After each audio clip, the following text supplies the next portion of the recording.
مصر بلد الخير والأرض سرها، وعلشان بنحبك وبنحبها هنحقق حلمك وحلمها. مع أفرولاند الحلم بقى حقيقة في أرضها. دلوقتي بس تقدر تسكن وتستثمر فيلا جوه مزرعة بسعر شقة. اوعى تقول للحلم لأ، مزرعتك عندنا وفيلتك كمان عندنا. والجديد من شركتنا زراعة وبيع المحصول مسؤولية. مهما كانت احتياجاتك وأيا كانت إمكانياتك، مع أفرولاند هنحقق حلم حياتك. مع أفرولاند الحلم بقى حقيقة في أرضها. اتصل بينا وتمتع بالريف المصري على الشكل العصري. مع أفرولاند استثمارك من ذهب. ما يهمناش اسمك وأهلك موضع، ما يهمناش مادام خطا والناس مصاحبة خطوتك. ما يهمناش طول ما القلوب الصدق جواها، طول ما العيون الطيبة سكناها، طول ما القلوب الصدق جواها، طول ما العيون الطيبة سكناها، وطول ما نور الخير في قلبك ما انتهاش. ما يهمناش قول انت مين، قول لي فعلك اصل فعلك هو اسمك. قول انت مين، قول لي فعلك اصل فعلك هو اسمك، هو اصلك هو فصلك. مستحيل ابدا يفرقك، مستحيل ابدا يضلك، مستحيل ابدا يفرقك، مستحيل ابدا يضلك. اللي عاش للناس والخير سكته هو اللي عاش، هو اللي عاش.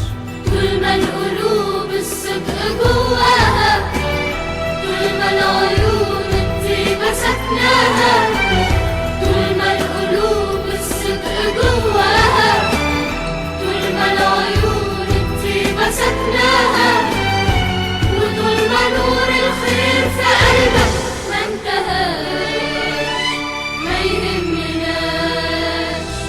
ما يهمناش. مساء الخير أعزائي المشاهدين، أهلا ومرحبا بكم في حلقة جديدة من برنامجنا وبرنامجكم بيبان الخير. ناس كتير قوي استغربت لاسم البرنامج، ويمكن نقول لأول مرة إيه سبب تسمية البرنامج باسم بيبان الخير. بيبان الخير بادئ مع افتتاح قناة السويس الجديدة. شفنا قد إيه فرحة المصريين، وقد إيه حسينا إن هي هتكون فتحة الخير على مصر والعالم العربي كله. معانا ومعاكم واللي احنا في ضيافته النهاردة صاحب اكتر مجهود اتعمل الفترة اللي فاتت ديت، بس النهاردة احنا هنستضيفه بشكل مختلف، لانه برضو من ابطال اكتوبر، وربنا اراد زي ما كان سبب معانا في نصر اكتوبر يكون سبب في نصر مصر الفترة ديت. والحمد لله اظن بتهيألي انتوا عرفتوا معانا مين. معانا سيادة الفريق مهاب مميش. صباح الخير يا فندم. نور يا فندم، اهلا وسهلا بحضرتك، وكل سنه وانتم طيبين، وكل سنه ومصر طيبه والشعب المصري والجيش المصري طيب. الاول كده نبذة بقى عن سيادة الفريق مهاب كإنسان. لا، هو طبعا انا كان ليا الشرف ان انا التحق بالعسكريه المصريه من تاريخ 17/10 سنه 66. يعني حضرت 67 حرب 67 وحرب الاستنزاف وحرب اكتوبر وحرب 73 وحرب الخليج، وخدمت في العسكرية المصرية 46 سنة متواصلة يعني. لكن عايز اقوله لك كلمة حرب تختلف عن اي حاجة تانية. يعني مهما خدمت وما دخلتش حرب ما بتحسش بالاحساس العسكرية. يعني لأن الحرب لها معنى تاني كبير جدا، انك انت ممكن تقتل وتقتل وتدافع عن شرف وطنك، فلها مذاق تاني وشعور تاني. فالحمد لله ان انا دخلت حرب اكتوبر، وكنت برتبة نقيب، كنت في سلاح الغواصات، وطلعت في مهمة قتالية بالغواصة اللي انا كنت فيها. ما كنتش قائد غواصة، كنت ضابط جوه الغواصة، والمهمة القتالية كانت في مسرح عمليات البحر المتوسط، والحمد لله نجحنا فيها وحققنا نتائج كويسة. وكان المسرح صعب جدا، لأن وقت الحرب انت بتمنع تحركات السفن التجارية في المسرح، عشان بتفرض نوع من الحصار الاقتصادي على الدولة اللي انت بتحاربها. فبتعمل منطقة عمليات في الأول، بتقول المنطقة دي ممنوع السفن تخشها، منها انك انت برضو ما حصلش انك انت تضرب سفينة صديقة، وفي نفس الوقت يعني تفرض نوع من الحصار الاقتصادي على ميناء الدولة اللي هي انت بتحاربها يعني. ففي بداية العمليات هتلاقي أول بيان أعلن إن تحديد منطقة العمليات بإحداثيات معينة، وإحنا كان مهمتنا إن إحنا نمنع أي سفن تخش هذه المنطقة. العملية دي كانت سنة كام يا فندم؟ 73 أكتوبر 73، اعتبارا من الساعة 2 يوم 6 أكتوبر 73 إحنا كنا في المية خلاص يعني. دي الغواصات أول ناس بتعرف ميعاد المعركة، لأن الغواصة سرعتها بطيئة، تمشي تحت المية، بتاخد وقت قبل ما توصل لمكان التمركز بتاعها في المسرح، فبالتالي لازم بتغادر قبل العمليات بوقت كفاية يسمح لها في الوصول إلى الموقع اللي هتقاتل فيه. ومنعرفش إن احنا طالعين الحرب غير واحنا في المية، بنفتح مظروف معين بنعرف إن احنا رايحين للحرب، لأن المظروف ده لو اتفتح على البر يبقى فيه احتمال إن هو يتسرب توقيتات العمليات، فبيفتح عند نقطة معينة في البحر. فتحناه فلقينا ان في اوامر قتالية فعلية، ولا تتخيلي سعادة الطاقم قد ايه والفرحة اللي كانت عندهم ان هم. كان لسه بقى سؤال يا فندم، احساس حضرتك كظابط، واللي انا اعرفه ان حضرتك برضو حضرت 67، ايه لما جالك الامر بقى ان انت تتحرك للحرب، خصوصا التشكيك اللي كان موجود ان مفيش حرب؟ شوفي، يعني لازم نعترف ان في 67 كان في نكسة. اي نكسة او اي هزيمة بيحصل بعدها رد فعل نفسي، سواء عند الشعب او عند القوات المسلحة، بيبقى رد نفسي عنيف، ويبقى يعني كل واحد فينا عايز الوقت اللي يجي بسرعة عشان يخلص طاره او يسترد كرامته ويسترجع هيبته قدام الناس. فاحنا كان حرب الاستنزاف دي من احسن الاوقات للقوات المسلحة، اللي كان تدريب القتال فيها كان مأخوذ بكل الجدية وكل الحرفية، بس كنا مش عارفين امتى هيجي اليوم اللي هنرجع كرامتنا فيه وننتقم فيه. فلما جه الوقت او جه اليوم كانت سعادة بالغة. ولا تخيلي الطاقم بتاع الغواصة اللي انا كنت فيها، اتكلم عن نفسي يعني، بقوا يعني صراخ من الفرحة ان هم هيخلصوا طارهم يعني. وبالفعل نفذنا المهمة بتاعتنا، وكان في غواصات تانية موجودة في المنطقة وفي وحدات بحرية. والبحرية تختلف عن أي سلاح تاني يعني. احنا بدأنا نشتغل من عند باب المندب، نقفل باب المندب علشان إسرائيل كل امتدادات البترول بتجيلها عن طريق كان البحر الأحمر وإيران. فاحنا قفلنا ابتداء من باب المندب لغاية جبل طارق، مسرح كبير جدا. عشان تسيطري على المسرح عملية مش سهلة، بيحتاج وحدات كبيرة تنتشر في المسرح. لكن قدرنا نقفل باب المندب، نقفل جبل طارق على السفن اللي داخلة إسرائيل، نمنع أي سفن تقترب من المياه الإسرائيلية. وده كان له تأثير على القرار السياسي الإسرائيلي إنها تخش محادثات الكيلو 101، لأن طبعا بدأت الإمدادات تقل في المخزون الإسرائيلي، سواء من الوقود أو من الحبوب أو من حاجات كتير جدا. فبالتالي ده أثر على القرار السياسي الإسرائيلي ودخلوا المحادثات. لكن هي الحرب يعني مسؤولية كبيرة جدا جدا على عاتق المقاتلين، يعني شعور لا تتخيليه، شعور وطني جميل جدا وحماسي جدا، وانك انت بتنسى نفسك خالص، كل همك وطنك وكل همك بلدك وكل همك كرامة شعبك. فبالتالي انت بتتفانى، وما عادي جدا تلاقي واحد زميلك كان جنبك وربنا افتكره او استشهد. يعني مصر اكتوبر ده يعني وسام على صدر جميع المصريين وعلى القوات المسلحة، على صدر القوات المسلحة المصرية، انك انت تعبر مانع مائي اللي هو قناة السويس وتقتحم خط بارليف وتحصل على نطاق امني وتدفع قواتك بهذا الجيش الثاني والجيش الثالث، واسرائيل تتميز بالاستخبارات العالية جدا، وهي ما تعرفش التوقيت وما تعرفش الخطة.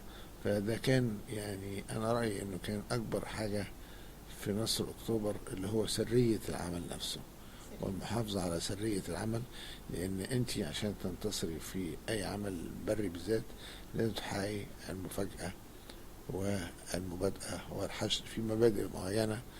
فبالتالي كنت لازم تجهزي وتعملي كاموفلاج كتير جدا وتعملي خطة خداع وتمويه كاملة،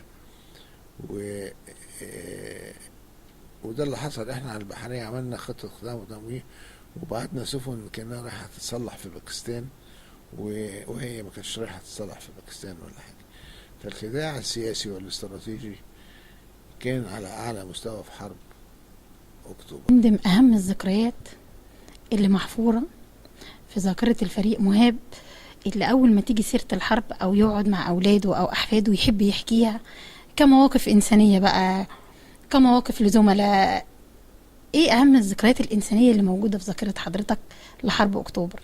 هو الفترة اللي قبل الحرب كانت بتحصل حاجات بالنسبة لنا كانت يعني عجيبة. كان في تدريب قتال عالي جدا ومناورات، لكن مرة واحدة كان في خبراء روس موجودين في مصر، لقينا أمر إن الخبراء الروس ما يخشوش الوحدات ويمشوا برا الوحدات تتجهز عشان تسافر الهند وباكستان. فبرضه الواحد حس إن هناك تجهيز لحاجة معينة يعني بالخبرة. يعني كانت بتقال بينكم وبين بعض يا فندم؟ مستنيين الوقت. الضباط بقى لسه في مقتبل العمر مستنيين الوقت. يا رب ان الوقت ده يجي، يعني لان احنا كنا جاهزين قتاليا ومدربين على كل شيء، لكن كان في تجهيز وخطة خداع استراتيجي كبيرة جدا، وكان يعني الرئيس السابق محمد أنور السادات بيديرها الله يرحمه، بيديرها بنفسه يعني.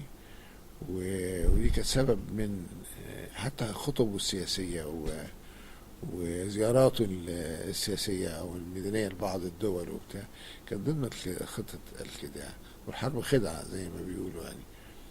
جولدا مائر قالت لقد أسأنا تقدير الرجل، يعني هم افتكروا ان مصر، وكان من الخطة كمان ان احنا نديهم احساس ان احنا ريلاكسيشن خالص، وان احنا مش بنفكر في الحرب، وان مفيش تدريب. ويمكن الولاد كانوا قاعدين على ضفة الشرقية لقناة السويس ريلاكس خالص، مش الضفة الغربية لقناة السويس، مش حاطين في دماغهم.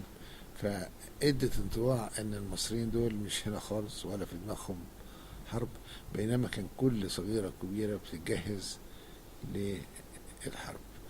فالمفاجأة بتاعت حرب 73 هي اللي شالت تفكير الجانب التاني. يا ترى يا فندم الانطباع دوت كان عند الجانب التاني فقط، ولا كان منقول للضباط والعساكر يا ترى في حرب يا ترى ما فيش؟ كانوا محتارين مثلا من المراوغة؟ يعني اللي انا اعرفه لاخر لحظة محدش فينا كان يعرف ان في حرب. يعني احنا كنا رايحين نقاتل واحنا مش عارفين، مش مصدقين هل هي حرب ولا تدريب ولا اي حاجة. يعني هما كان ايه الامر يا فندم اللي جه لحضراتكم ان انتوا تتحركوا بالغواصة؟ يعني ايه اللي اتقال؟ في مهمة تدريبية خدت بالك، وهتطلع، ودي مهمة تدريبية عادية، بس كان معانا ظرف مقفول في نقطة معينة في البحر هتفتح الظرف ده لضمان السرية. ففعلا لما وصلنا لنقطة فتحنا الظرف لقينا أمر قتال فعلي بقى، مش أمر قتال تدريبي، إن إحنا نتوجه لمنطقة مكانة وبدء العمليات الفعلية اعتبارا من الساعة كذا. فطبعا عملت فرحة كبيرة جدا، ودي برضو كانت قمة في السرية، إن أنت طالع وأنت رايح تقاتل وما أنتش عارف إن كنت رايح تقاتل ولا لأ. قدرتوا تتعاملوا فعلا طبعا لان احنا كنا مدربين في فتره يعني اكبر فتره تدريب قتال حصلت في القوات المسلحه كانت من 67 ل 73، كانت في منتهى الجديه، وكنا طالعين من دروس مستفاده في حرب 67، وطبقنا شلنا كل الاخطاء اللي حصلت في 67 في الفتره من 67 ل 73 في فتره حرب الاستنزاف. فبالتالي كنا طالعين متمرنين على المهام اللي احنا هننفذها، فكانت فيها حرفية بالغة وكانت فيها فرحة بالغة، والحمد لله وربنا كرمنا الحمد لله. يا ترى يا فندم كان ممكن يجي في مخيلة الفريق مهاب وهو بيحارب وبيعدي قناة السويس انه ممكن يكون في يوم هو قائد ربان قناة السويس كلها؟ ولا لما كنت قائد قوات البحرية كمان ما كانش يجي في دماغي انا هبقى قائد قناة السويس. انا بعيش اليوم واللي يجيب ربنا كله كويس، دايما المستقبل بايد ربنا سبحانه وتعالى. لكن فعلا انا كان مسرح عملياتي ما كانش في قناة السويس، كان مسرح عملياتي في البحر المتوسط قدام حيفا واشدود، لكن ما جاش في بالي ابدا ان انا هعبر قناة السويس، ولا هبقى في يوم من الايام رئيس قناة السويس، لا ايام الحرب ولا بعد الحرب كمان. بالنسبة بقى أنا بتهيألي حضرتك خط حربين، حرب لا ده حربين في الوقت اللي فات ودلوقتي. لا ده دلوقتي على الأقل الحرب اللي فاتت كانت معلنة. في حرب 3 ايه الأول يا فندم؟ ايه ال3 حروب العسكرية اللي حضرتك؟ كان في حرب الخليج بعد كده، يعني حضرتك حضرت 67 73 حرب الخليج وحرب الاستنزاف. يعني مجاهد من يومك يا فندم، او مثابر ومقاتل. لكن القتال اللي بنعمله دلوقتي او الحرب دلوقتي دي قتال تنمية او معركة تنمية ورخاء للشعب المصري، ودي كمان من اصعب المعارك لعلمك، يعني لان التنمية بتحتاج دعم مادي كبير، تحتاج انك تحس بالانسان المصري ومعاناة الانسان المصري وتحاول تشيل هذه المعاناة. الحقيقة يعني احنا من 30 يونيو بعد انتهاء حكم الاخوان اللي فات وسيادة الرئيس عبد الفتاح السيسي تولى المسؤولية، والراجل ده كان شايل كفنه على ايده، يعني هو يوم 30 يونيو، وبدأت معركة تانية خالص، معركة تنمية ورخاء. ومعركة التنمية والرخاء دي اللي هيجني ثمارها الأجيال الحالية والأجيال القادمة من أبناء الشعب المصري، وهي معركة مكلفة جدا أكثر من الحرب نفسها، خدت بالك، لكن بتحتاج تكاتف جميع فئات الشعب المصري، الصغير والكبير والغني والفقير. لازم الشعب المصري كله يبقى على قلب رجل واحد فعلا زي ما بيقولوا، ويشوفوا اللي بيتعمل. سيادة الرئيس بيفكر في العشوائيات، بيفكر في الناس الغلابة، بيفكر في العاصمة الإدارية الجديدة، بيفكر في قناة السويس الجديدة، بيفكر في إعادة إنشاء يعني كيان صناعي مصري ولوجستي، ويحول مصر إلى هب أو إلى مركز تجاري واقتصادي عالمي بخلال صناعات جديدة، برفع مستوى التعليم الفني في الدولة، برفع إمكانيات الدولة ودفع العقد الاقتصادي القومي الآن. بيعمل حاجات كثيرة جدا جدا، يعني الراجل ده ما بينامش عشان يحسن من الاقتصاد، لأنك لن تكون قوي سياسيا، وأنا دايما أقولها، دون أن تكون قوي اقتصاديا. فلازم مصر عشان تقف على رجلها لازم تكون دولة قوية اقتصاديا، خاصة أن الزيادة السكانية في مصر بتلتهم كل شيء، يعني احنا بنزيد 2.6 مليون في السنة، طب دول عايزين ياكلوا ويتعلموا ويشربوا ويتحركوا ويتنقلوا ويتعالجوا، كل الكلام ده امكانيات دولة. وانت الموارد بتاعتك ما بقتش زي الاول، يعني الموارد بعد الحروب دي كلها بقت الموارد محدودة شوية، فبتاخد وقت عبال ما تزود مواردك وتعمل مشاريع قومية عملاقة. دي معركة تانية خالص بقى، يعني معركة يعني على رأسها بطلها الرئيس عبد الفتاح السيسي، بيحاول يعني ينتصر في هذه المعركة على الفقر والجهل وعلى المرض وعلى التخلف وعلى العادات السيئة اللي انتقلت للشعب المصري في الفترة اللي فاتت، وإلى العقائد الدينية الخاطئة اللي تسببت في انهيار العلاقة ما بين الناس وبعضها وحصول فرقة في الشعب المصري. فالمعركة الحالية من أشرس المعارك، معركة التنمية والرخاء للشعب المصري. احنا ممكن ما نلحقش نتائجها، لكن ولادنا وأحفادنا هم اللي يلحقوا نتائجها إن شاء الله. نرجع بقى يا فندم للحظة الإعلان عن قناة السويس الجديدة، ولما سيادة الرئيس أما حضرتك بتقول في 3 سنين، فهو قال في سنة واحدة بدون أي تفكير وبدون أي تردد. حضرتك قلت تنفذ يا فندم، حتى كل الناس استغربت، يعني مش قلت هيتنفذ، لا ده حضرتك قلت تنفذ يا فندم. هو لما عموما عشان أنا يمكن متربي في مدرسة عسكرية، فلما يصدر القرار من القائد الأعلى للقوات المسلحة لا يناقش، لأن لو قال لنا اطلعوا موتوا هنطلع نموت، تمام؟ لأن هو يعني هو مسؤولية الدولة كلها في رقبته يعني. فهو أنا كنت مخطط على 3 سنين وكل حساباتنا على 3 سنين، أنا وفريق العمل، وكان فريق عمل ممتاز من أبناء الهيئة وكلهم شباب. فأنا فعلا اللي بالأمانة كنت جاي معاه في العربية من مكان الطيارة المهبط يعني.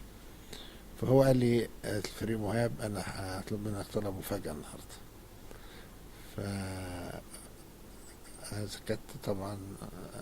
قال لي لا، ما أنا لو قلت لك مش هتبقى مفاجأة.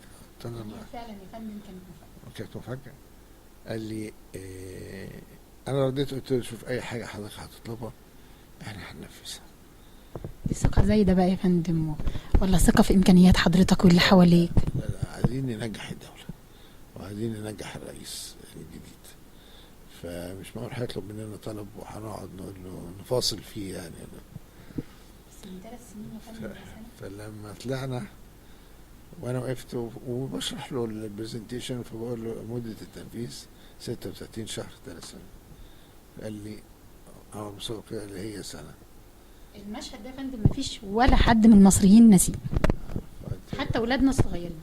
قلت له هي سنة وتنفذ يا فندم، يعني أمرك بقى فعل ماضي، يعني اعتبر الموضوع ده انتهى. حتى تلقائية الكلمة يا فندم تنفذ، يعني كأن القناة ديت حضرتك هتقص الشريط تبقى موجودة.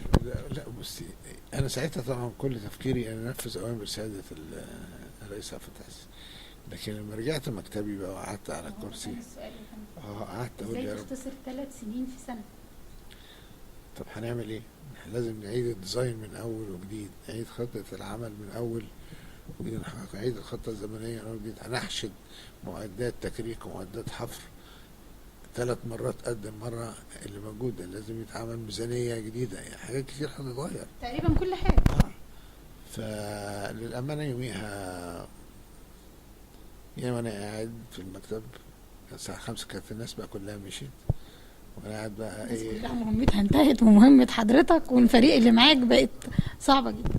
كنت يعني طلبت ان الفريق معايا يجتمع بقى، لان احنا كنا هنشتغل بكراكات هيئة قناة السويس فقط.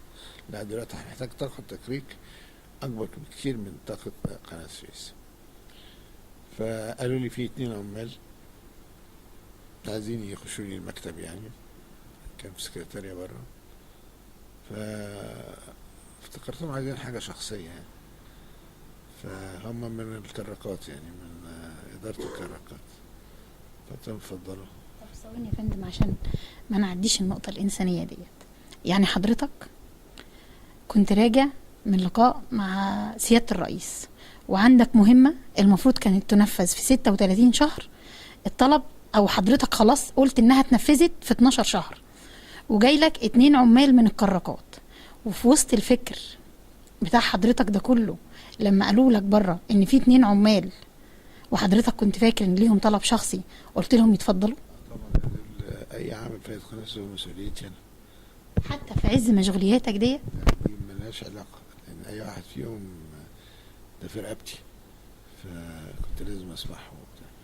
ودول اللي نجحوا مشروع الاتنين دول، لان الاثنين العمال اللي في الكراكات.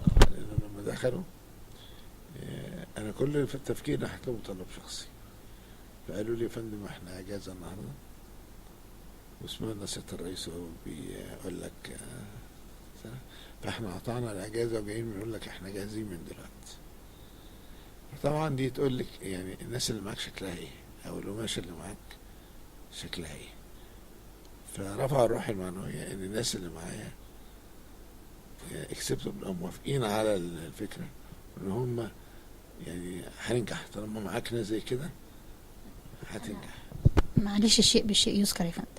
انا حبيت طبعا سياده الفريق مهاب كوني ان انا اعمل لقاء معاه، دي حاجه كانت تستاهل مني بحث طويل قوي، وكان نفسي لقائي مع حضرتك يكون مختلف. فبدات ابحث في الانسانيات للفريق مهاب مميش. بدات اسال يا جماعه فرق ايه سياده الفريق او ايه اللي حصل؟ فبدا مجموعه تقول لي وهي بتبكي ان كفايه ان المعاشات بعد ما كانت بتتبهدل في التامين الصحي بقت بتتعالج تاني في مستشفى هيئة قناة السويس. ولما بدأوا ييجوا يشكروا حضرتك أنا منهم اللي قال لي كلمة مش كبقى ده كأن أب بيقولها لابنه، يعني ما بيقول لك كتر خيرك يا فندم. وإن أنا أول يوم رحت التأمين وبكيت قلت له كلمة أثرت، يعني أنا ديني مش في الهيئة اهوت، قلت له يعني إحنا ناخدكوا لحم ونرميكوا عظم. انا بصراحه يعني انا فوجئت لما جيت الهيئه. انا بتعالج في قوات مسلحه، وانا داخل قوات مسلحه وبعد ما اطلع معاش بتعالج في قوات مسلحه، فانا فاكر نفس النظام هنا يعني. فكنت في المستشفى بمر، فقابلني واحد فقال لي انا زوجتي تعبان عندها فيروس سي وعامل تحليل في معمل اسمه البرج ودفعت 715 جنيه وانا مرتبي 1300 جنيه. قلت له ما عملتوش في المستشفى ليه؟ قالوا الجهاز عطلان فقلت له طب انت بتتعالج فين يعني؟ ما بتتعالجش في المستشفى ليه يعني؟ فقال لا احنا ملناش علاج، احنا نطلع من الخدمه يسحبوا مننا بطايق العلاج ويسيبونا بقى ايه التأمين الصحي. يعني يتعالجوا بقى في التأمين الصحي. فأنا بصراحة قلت يعني واحد ادى عمره كله للمكان، الواحد ما بيحتاجش العلاج غير بعد المعاش، فازاي يعني احنا ناخد ناس لحمة ونرميها عظم؟ فاخدته معايا المكتب قلت له تعالى معايا، يعني ندهت الراجل بتاع المالية وقلت له يدفع له فلوس التحليل 700 وكذا، قلت له ادفع له فلوس التحليل، وجبت الناس اللي ماسكه الخدمات من الناحيه الطبيه فقالوا لي فعلا احنا ما بنتعالجش. قلت لهم ليه ما بتتعالجوش؟ فقالوا هو ده كذا نظام الهيئه. فقلت لهم لا، ده لازم الناس نحافظ عليها بعد ما تطلع من الخدمه عشان ما تتبهدلش، وهو مريض ما يتبهدلش. فبدات اعمل حسبة اكتواريه يعني هحتاج قد ايه عشان اعالج الناس بعد المعاش.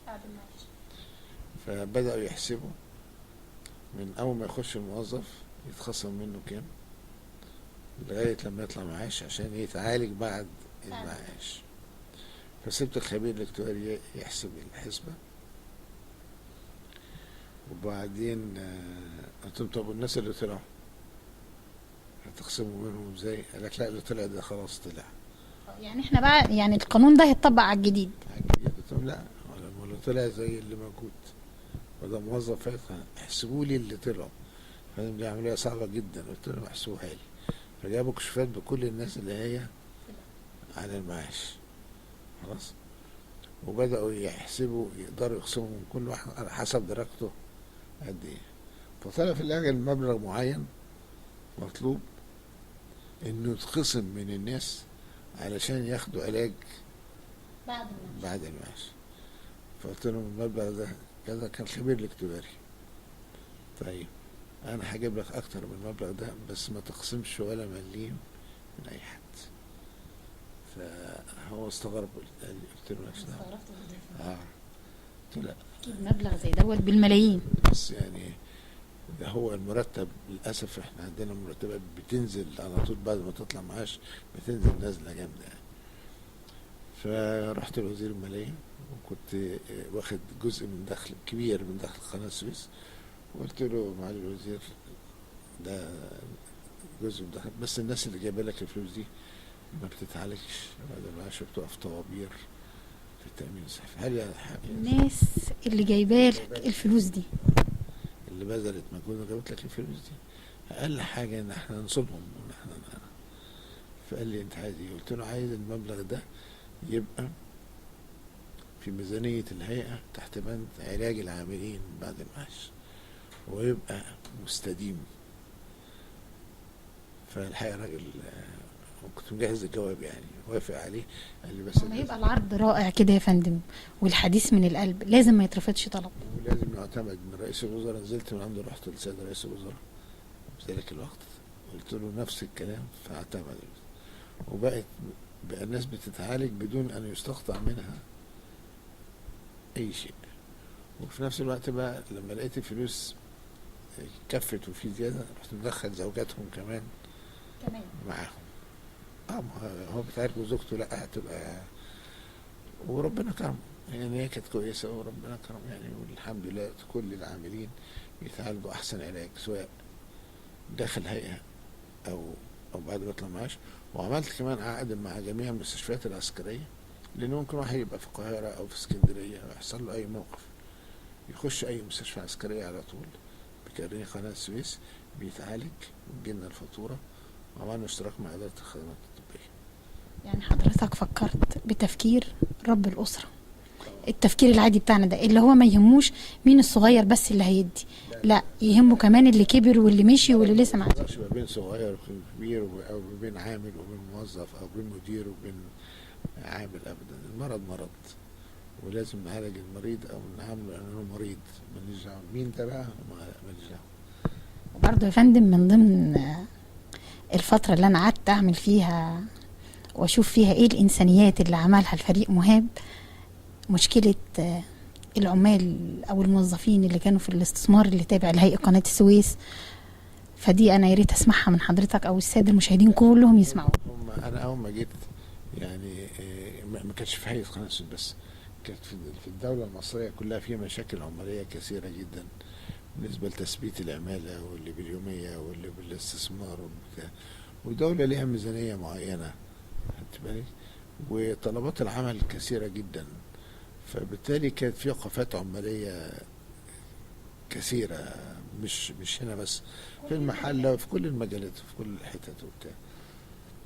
فالمفروض ان كل قائد او كل واحد في مكانه يقدر يحاول يحل المشاكل عشان يخفف الاحمال عن الدوله. فانا بكل امانه مسكت مشكله وبدات افكر انا وزمايلي من الساده اعضاء مجلس الاداره وبتاع في سبل الحل للموضوع.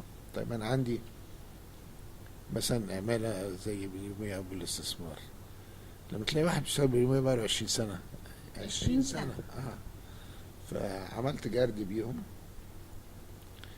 بدات اشتغل الاول باللي بقاله مده اكبر بال20، وبعدين بال19 بال18 بال17، يعني بحيث ان انا اخد اكتر واحد اشتغل، واخد كل مرة 5% من العدد. اللي هو لو عندي 100 واحد المرة دي هاخد 5، وكمان 3 اشهر هاخد 5 تانيين، و5 تالتين وبتاع، لغاية لما قدرت اخلص في 20 شهر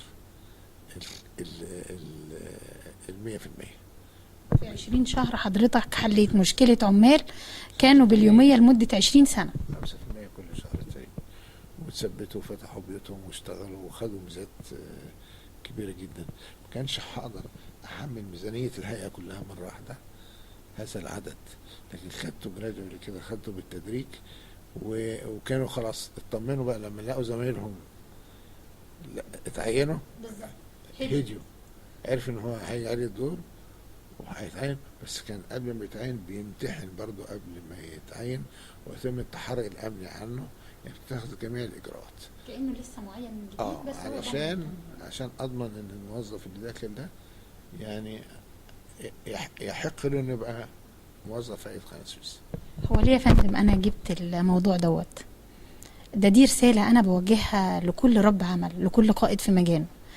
حضرتك بتقول ان في 2 قطعوا اجازتهم وجم من الكراكات، عارف حضرتك ليه؟ عشان لقوا قدامهم قائد بيفكر فيهم وفيهم بعد ما يطلعوا معاش وفي ولادهم، فبقوا يشتغلوا بكل حب وتفاني، مش مجرد موظفين بياخدوا مرتب. بيحبوا وطنهم يعني. طبعا يا فندم، ما احنا نمينا دي. وطننا ينادينا كلنا بنتسابق ان احنا الا مصر، يعني المواطن المصري يعمل لي كل حاجه الا انك انت تمسي بلده. فدول لما حسوا ان بلدهم محتاجهم جم. قالوا بقى كده يا فندم، نرجع تاني لموضوع القناه، قالوا ان احنا شغالين مع حضرتك ليل ونهار.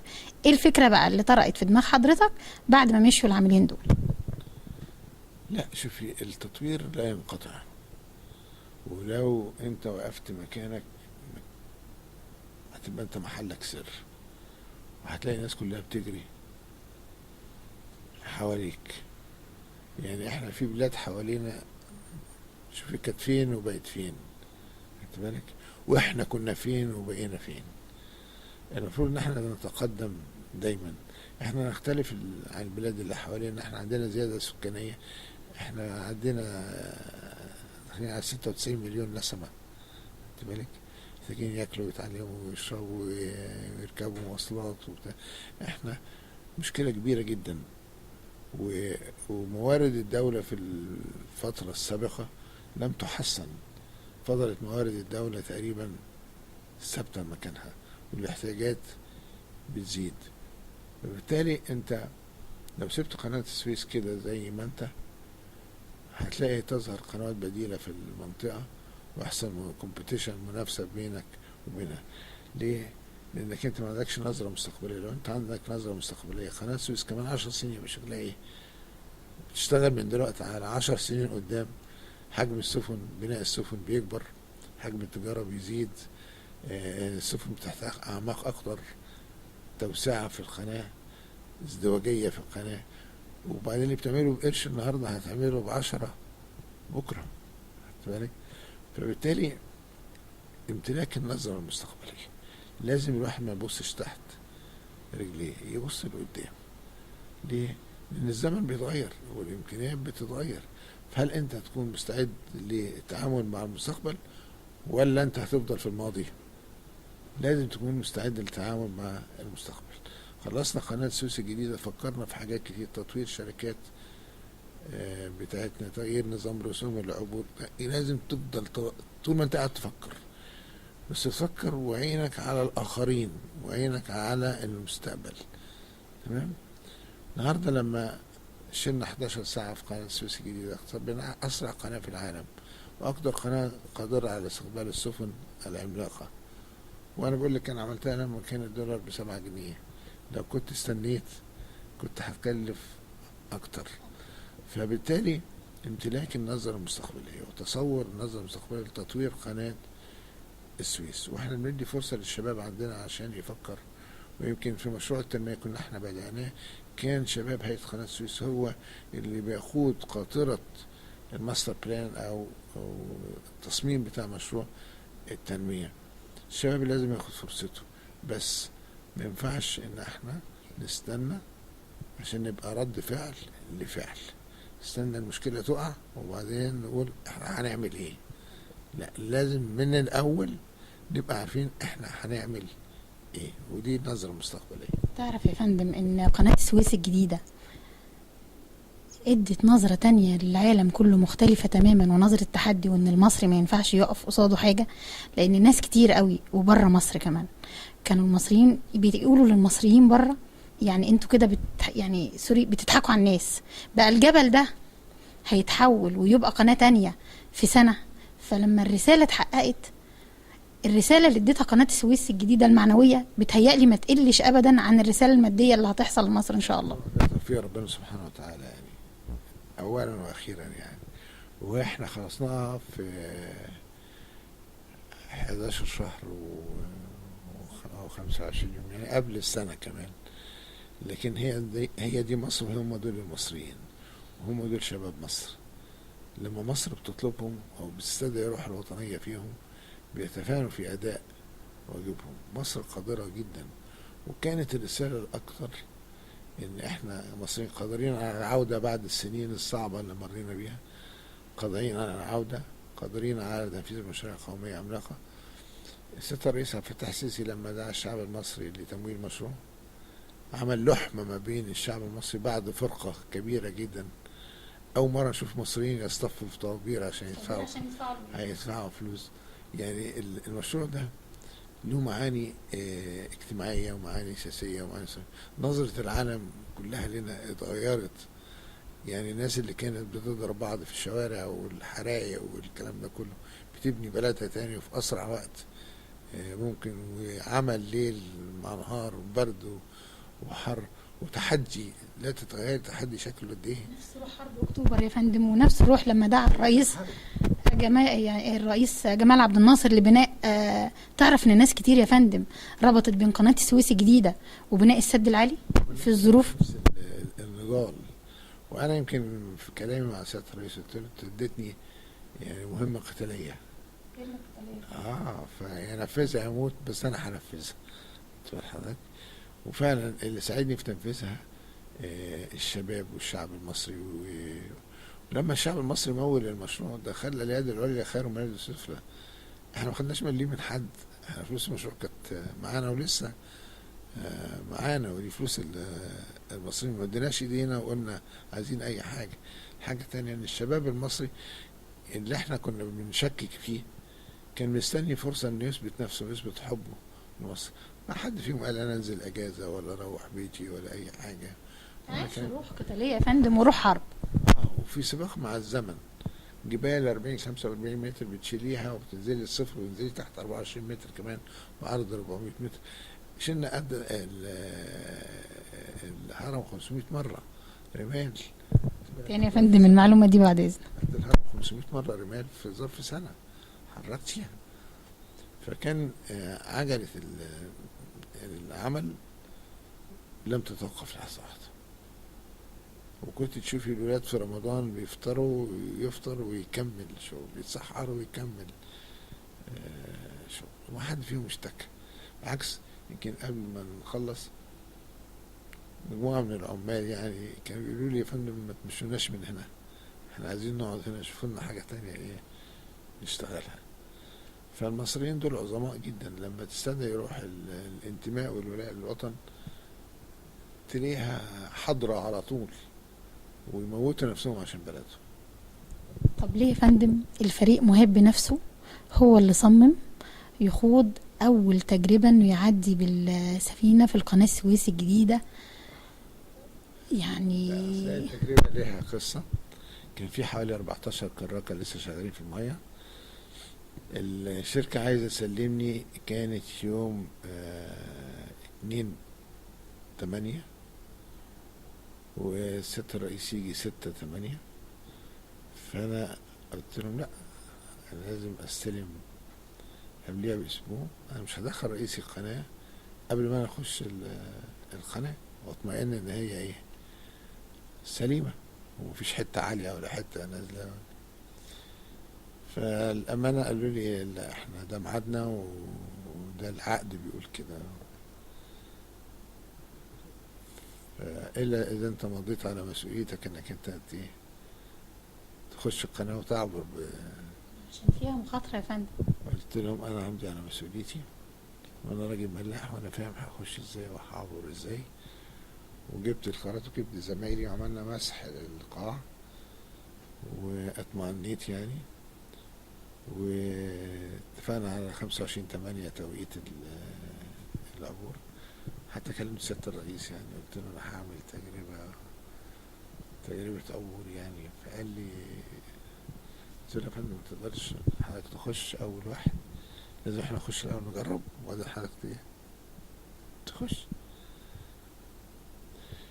فالمهم قالوا لي طب احنا موافقين نستعبر بسفن صغيرة. قلت لهم لا، هعبر بسفن عملاقة. لو عبرت بسفن صغيرة هيقولوا ده عامل قناة السويس الجديدة للسفن اللي تلاقيها الصغيرة. حضرتك حتى كنت بتدور في نفوس ان ايه اللي ممكن يتقال. ممكن رد الفعل طبعا. فقررنا ان احنا نعبر ب6 سفن، 3 من الاتجاه ده و3 من الاتجاه التاني. 6 سفن عملاقة. وقررت ان انا ابقى على اول سفينة. ليه؟ لان احنا لو حصل اي حاجة هيحصل لاول سفينة مش لبقية السفن، فاقدر اتصرف على طول لو في حاجة. فطلعنا واتكلنا على الله وقرينا الفاتحة وجبت السادة المرشدين وعملنا العكس اللي هنمشي عليه. وكانت الناس ما تعرفش كتير ان احنا هنعمل التجربة. كانت في ناس على المعديات بتاع فوجئوا بان السفن ماشية في قناة السويس الجديدة. وسيادة الرئيس قال لي تغطيها اعلاميا، قلت له انا اسف حضرتك لما تخش تتغطى اعلاميا، لكن لما انا اخش دي تجربة اعملها. يعني التجربة دي فعلا ما تغطتش اعلاميا كمان؟ لا، ما يعني لقطة بسيطة كده، لكن أنا كنت عايز دخول الرئيس هو اللي يتغطى إعلاميا للقناة الجديدة، وده حقه لأنه صاحب القرار يعني.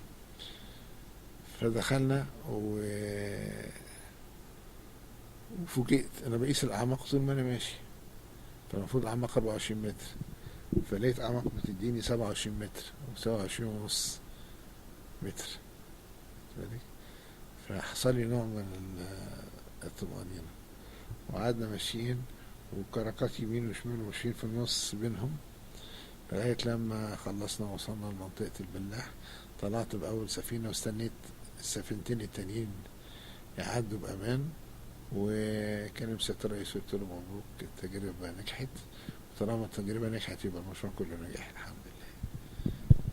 ايه بقى في آخر سؤال لحضرتك، على وعد ان شاء الله بلقاء تاني نتكلم فيه بقى ونكون من قلب قناة السويس الجديدة في رسالة للعالم كله، ايه اخر حاجة ممكن حضرتك تطلبها او توجهها للشباب بقى تاني بالذات في الفترة او شعب مصر كله؟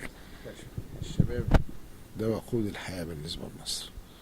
الشباب بيمثل 60% من التعداد السكاني المصري، ودول عماد المستقبل مصر. انهم ما يسمعوش كلام حد، ما يسمعوش كلام المشوشين. مصر بخير ومصر قوية ومصر هترجع أقوى بكثير من الأول، والريادة السياسية والاقتصادية هتعود لمصر وبقوة، والريادة العسكرية احنا شايفين النهارده بنمتلك حملات طائرات واحنا في أصعب الظروف اللي بنمر بيها. هي فترة صعبة بنعدي بيها، لكن اللي هيرجع مصر شبابها، واللي هيوقف مصر على رجليها شبابها، واللي هيقدم مصر شبابها. بس صدقوني لا تسمعوا الحقائق المغشوشة او اللي بتمثل لكم انها حقائق، هي مش حقائق. احنا مصر بخير. اي بلد في الدنيا بتمر بأزمة مادية، وده وضع طبيعي في تاريخ الدول كلها من ايام الحروب الاولى، العالمية الاولى والعالمية الثانية وبتاع، ودايما اب اند داون الوضع المالي بيطلع يوم وبينزل يوم، لكن بيتبقى الإرادة المصرية وحب الوطن وحب تراب هذا الوطن هو اللي باقي. انتوا اللي هترجعوا مصر، وانتوا اللي هتوقفوها على رجليها، ومصر بخير.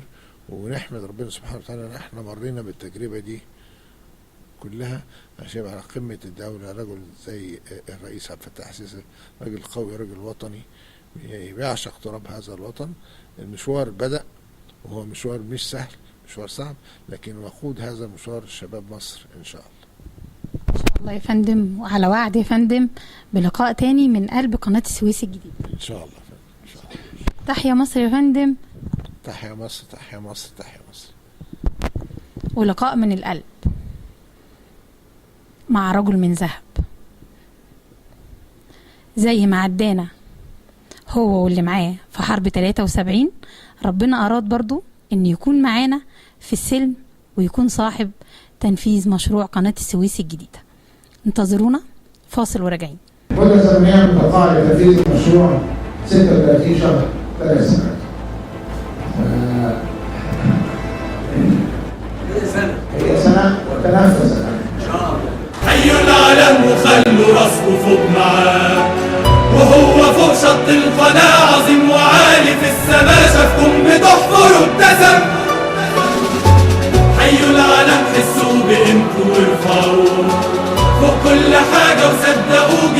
بعد جيل تسلموا وتحت رايكوا اهتفوا يحيى العالم. حياتي يا حب عايشه جيل من بعد جيل. تحيا مصر كلمة قالها كل مصري في انتصاره. تحيا مصر وكل جندي عاشها ليل ونهاره.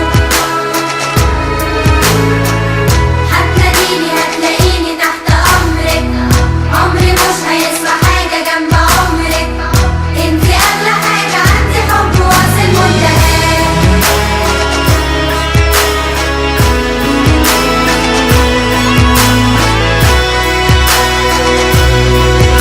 نهارنا وقلنا نتحدى أي صعب للنهاية. أخلصنا في العمل وفي النوايا، وادي القرار دي أول البداية.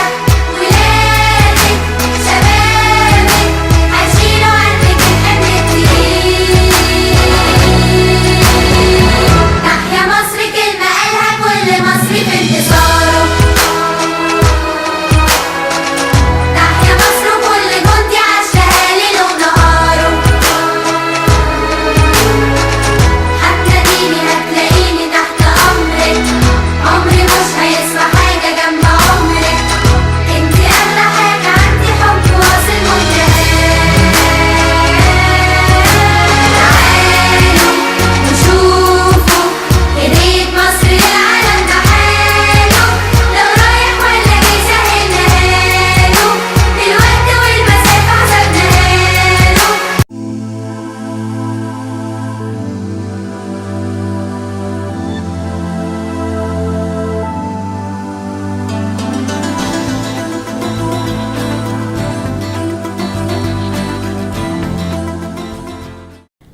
ورجعنا لكم تاني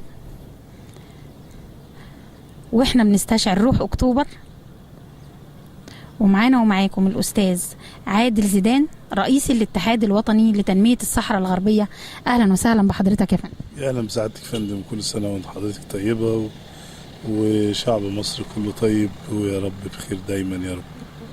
بما ان يا فندم حضرتك من الناس اللي ما حضرتش حرب اكتوبر، بس قد ايه كانت عامله لنا فخر وبنحب نسمع عنها، وحضرتك حضرت لقائنا مع الفريق مهاب، ايه اللي استشعرته وايه اللي جه في بالك وايه اللي كنت بتفكر بيه وحضرتك بتسمع اللي حكاه الفريق مهاب؟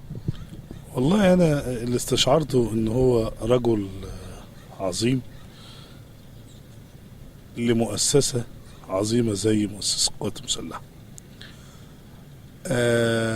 انا شايف ان هو يعني يطلق عليه الرجل الفرصه.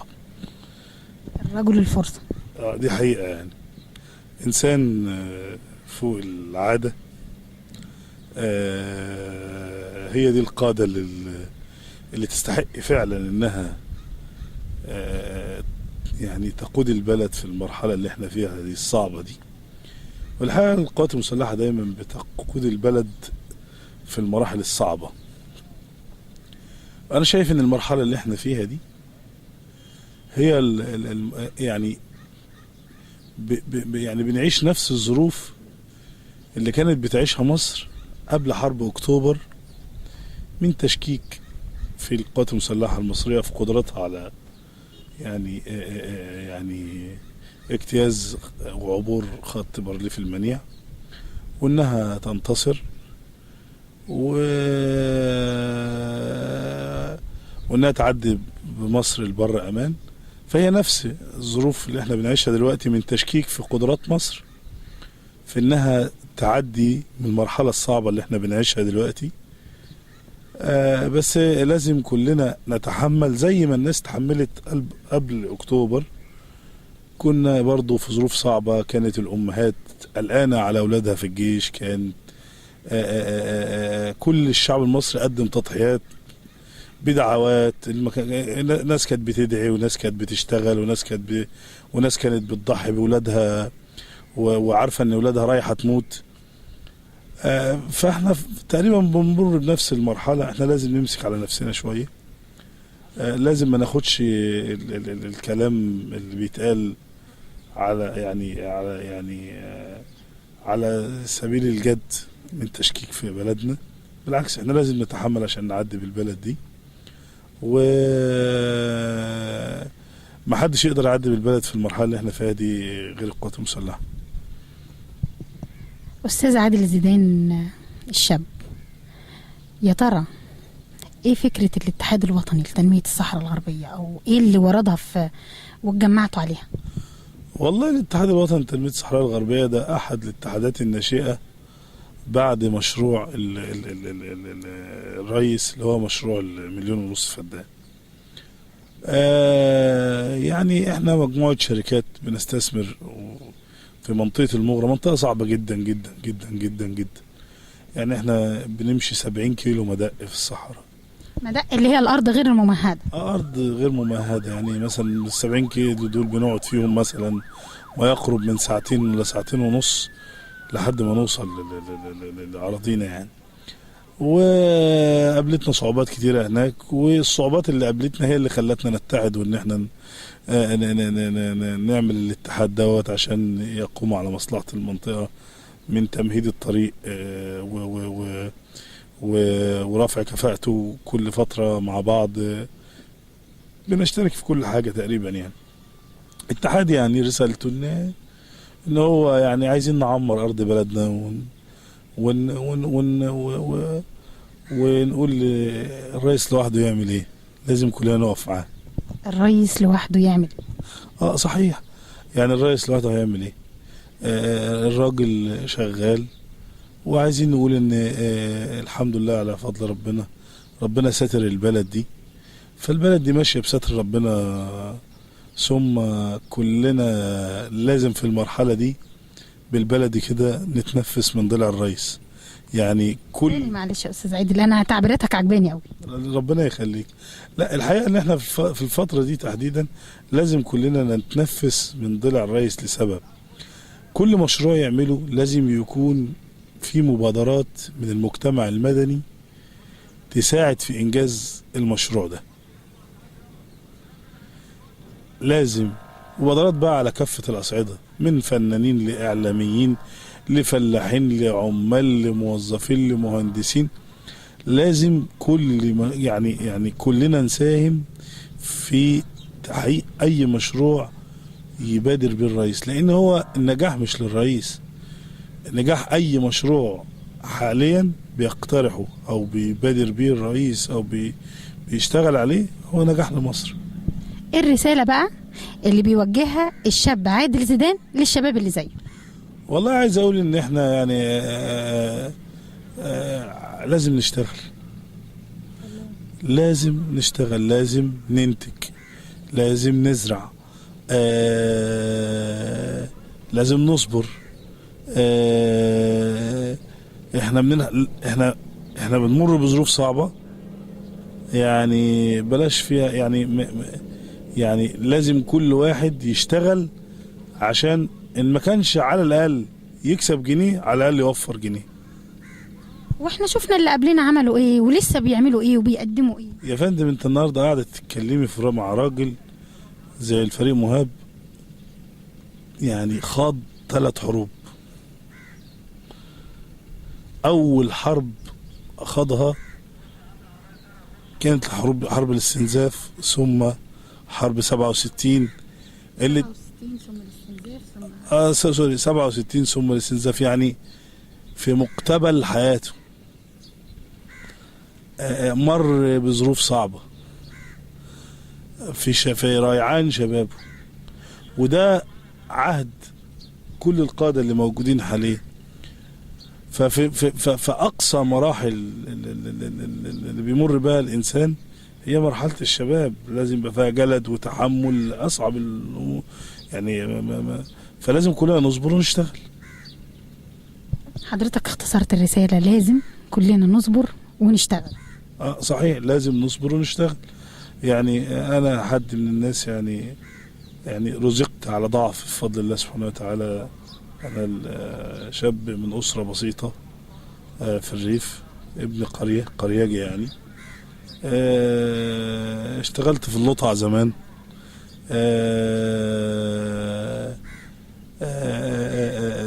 يعني ده اكبر دليل على ان الواحد الحمد لله فضل من ربنا سبحانه وتعالى، لا كان عنده واسطه ولا كان عنده فلوس ولا كان عنده اي حاجه، بس بشغلك قدرت توصل. الطريق توكلت على الله سبحانه وتعالى، كان عندي حسن ظن بربنا سبحانه وتعالى ان هو الوحيد النصير ليا، تمام، ماليش حد في الدنيا غير ربنا سبحانه وتعالى. ولحد النهارده كل مره كل ما يعني يعني مثلا ما ببص في شخصيه معينه واتامل ان دي هتساعدني، الاقي سبحان الله ربنا يقول الشخصيه دي ما تساعدنيش، ربنا يقول لي انا اللي معاك. يعني ربنا بيقول لك ان الله لا يضيع اجر من احسن عمل. ونعم بالله ونعم بالله ونعم بالله. وهنا ربنا كان يقدر يقول ان الله لا يضيع من اجر من عمل، لكن قال اجر من احسن عملا. يبقى الشرط احسان العمل وليس العمل فقط، احسان العمل. مش هنلاقي حاجه احسن من اللي قالها استاذ عادل، ان مش الشرط ان احنا نعمل، الشرط ان احنا نحسن العمل، ان احنا نختم بيها برنامجنا ونقول لكم كل سنه وانتم طيبين على مصر والامه العربيه بالكامل، على الحرب وعلى ذكرى حرب اكتوبر اللي رفعت راس كل عربي في العالم كله. تحيا مصر يا استاذ عادل. تحيا مصر برجالتها المحترمين زي سيادة الفريق مهاب، وتحيا مصر برئيسها، تحيا مصر بشبابها بعمالها بموظفينها، تحيا مصر بالمصريين. تحيا مصر بالمصريين. انتظرونا الحلقة الجاية. ما يهمناش اسمك وأهلك موضعك، ما يهمناش ما يهمناش مادام خطاوي الناس مصاحبة خطوتك، ما يهمناش طول ما القلوب الصدق جواها، طول ما العيون الطيبة سكناها، طول ما القلوب الصدق جواها، طول ما العيون الطيبة سكناها، وطول ما نور الخير في قلبك ما انتهاش، ما يهمناش ما يهمناش. قول لي انت مين، قول لي فعلك اصل فعلك هو اسمك. قول لي انت مين، قول لي فعلك اصل فعلك هو اسمك، هو اصلك هو فصلك. مستحيل ابدا يفرقك، مستحيل ابدا يضلك، مستحيل ابدا يفرقك، مستحيل ابدا يضلك. اللي عاش للناس والخير سكته هو اللي عاش، هو اللي عاش. طول ما القلوب الصدق جواها، طول ما العيون الطيبة سكناها، طول ما القلوب الصدق جواها، طول ما العيون الطيبة سكناها، وطول ما نور الخير في قلبك ما انتهاش، ما يهمناش ما يهمناش. الحقيقة التحاليل دي موضوع مهم جدا عشان نكتشف المرض صح وبالتالي المريض يتعالج صح. في الآونة الأخيرة انتشرت ظاهرة معامل كتير جدا بدون تراخيص، أصحابها غير مؤهلين بل بالعكس غير أطباء أساسا، فلازم تختار المعمل صح. معامل مكة بمدن القناة وسيناء أكبر شبكة معامل تحاليل بمدن القناة. معامل مكة الوحيدة الحاصلة على شهادة الجودة العالمية الأيزو بجميع فروعها. معامل مكة الوحيدة في الشرق الأوسط الموجود بيها جهاز تحليل الهرمونات ودلالة الأورام اللي شغال بالجاما 5 الإشعاع الذري الراديو اميونو اسي. مش بس كده، متوفر معامل مكة جهاز تحليل السائل المنوي الكمبيوتر، نقدر ندي المريض اسطوانة الدكتور يتابع الحالة بيها كل سنة عن الثانية حصل تطور فيها ايه. مش بس كده، ان احنا في معامل مكة توفير جميع الأجهزة مرتبطة بشبكة كمبيوتر كلها بتتعامل في سيستم واحد، وبالتالي استحالة الخطأ البشري. في جهاز مهم جدا مش موجود الا في معامل مكه، اللي هو تحليل غازات الدم. بنقدر نروح للمريض لحد عنده في العنايه المركزه او في بيته نحلل ليه بالجهاز دوت. معامل مكه نقدر نقف جنب المريض، ناخد بايد المريض، نساعد المريض، وده بحاجات مهمه جدا. رقم واحد بالخصم اللي نقدر نقدمه لو هو مش قادر يدفع، نقدر نروح للمريض لحد بيته لو مش قادر يجي المعمل بدون اضافه على التحاليل. والاهم من كده وكده النتيجه تطلع صح عشان تتعالج صح في المعمل الصحي. وده موجود الحمد لله في معامل مكه التحاليل الطبيه بالتيم وورك الكبير بتاعها اللي هو مدربين على اعلى مستوى.